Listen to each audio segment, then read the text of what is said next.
Friends, എല്ലാവർക്കും ചന്ദ്രികയിലെ നിന്ന് ചന്ദ്രകാന്ത പുത്തൻ പ്രൊമോ വിശേഷങ്ങളിലേക്ക് സ്വാഗതം കേട്ടോ. അപ്പോൾ ഇന്നത്തെ ഒരു കിടുക്കാച്ചി പ്രൊമോ തന്നെയായിരുന്നു കൂട്ടുകാർ. നമ്മളൊക്കെ കുറേ നാളായിട്ട് ആഗ്രഹിച്ചിരിക്കുകയായിരുന്നു നമ്മുടെ വല്യമ്മയ്ക്ക് ആരെങ്കിലും ഒന്ന് മറുപടി കൊടുത്തിരുന്നെങ്കിൽ, ആരെങ്കിലും നമ്മുടെ വല്യമ്മയ്ക്കിട്ട് വയറ് നിറച്ച് എന്താ പറയുക കൊടുത്തിരുന്നെങ്കിൽ എന്നൊക്കെ വിചാരിച്ചിരുന്നു. നമ്മുടെ നന്ദയാണ് നമ്മളെ കൂടുതൽ ആഗ്രഹിച്ചത്. നമ്മുടെ നന്ദ നമ്മുടെ വല്യമ്മനടുത്ത് എതിർത്ത് സംസാരിക്കുന്നതൊക്കെ നമുക്ക് കാണാൻ കുറേ ആഗ്രഹം ഉണ്ടായിരുന്നു. കാരണം എന്താ വെച്ചാൽ കുറേ അട്ടക്കി വാഴ്ചയായിരുന്നു നമ്മുടെ വല്യമ്മ അല്ലേ. അപ്പോൾ പക്ഷെ നന്ദയല്ല, പകരം നമ്മുടെ പവിത്ര നമ്മുടെ വല്യമ്മയ്ക്കിട്ട് കിടിലൻ മറുപടിയൊക്കെ കൊടുക്കുന്ന നിമിഷങ്ങൾ എന്തായാലും പൊളിച്ചടക്കുന്ന രംഗങ്ങൾ തന്നെയായിരുന്നു പ്രേക്ഷകരെ നമുക്ക് കാണുവാൻ സാധിച്ചത്. നമ്മുടെ പവിത്ര പുറത്തു പോയി വരുമ്പോൾ നമ്മുടെ ഇന്ത്യപുരത്തിലെ സകലരും കൂട്ടം ചേർന്ന് അറ്റാക്ക് ചെയ്യുക കേട്ടോ. എവിടെ പോയി എന്തിനു പോയി ഇത്രോ നേരം എവിടെയായിരുന്നു എന്നൊക്കെ ചോദിച്ചിട്ട് കൂട്ട അറ്റാക്ക് തന്നെയായിരുന്നു. അപ്പോൾ നമ്മുടെ പവിത്ര ലാസ്റ്റ് സഹിക്കേണ്ടിട്ട് നമ്മുടെ വല്യമ്മയോട് പറയുന്നുണ്ട്, ഞാൻ എവിടെ പോകണം, ആരെ കാണണം എന്നൊക്കെ ഞാനാണ് തീരുമാനിക്കേണ്ടത്, നിങ്ങളല്ല.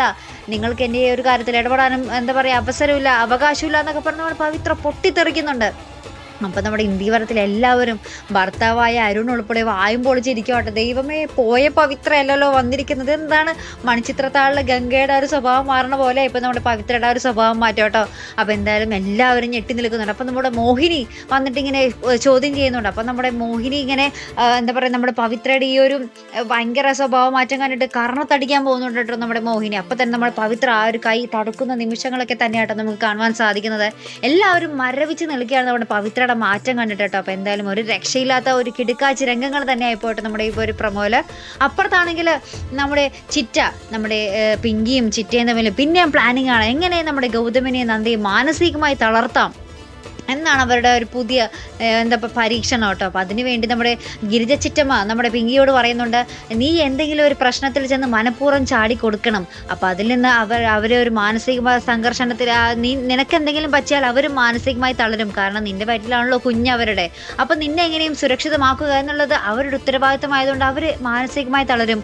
ആ ഒരു തളർച്ച നമ്മൾ മുതലെടുക്കണം എന്നൊക്കെ പറഞ്ഞിട്ട് നമ്മുടെ ചിറ്റ ഭയങ്കര മാസ്റ്റർ പ്ലാനിങ്ങിലാട്ടോ.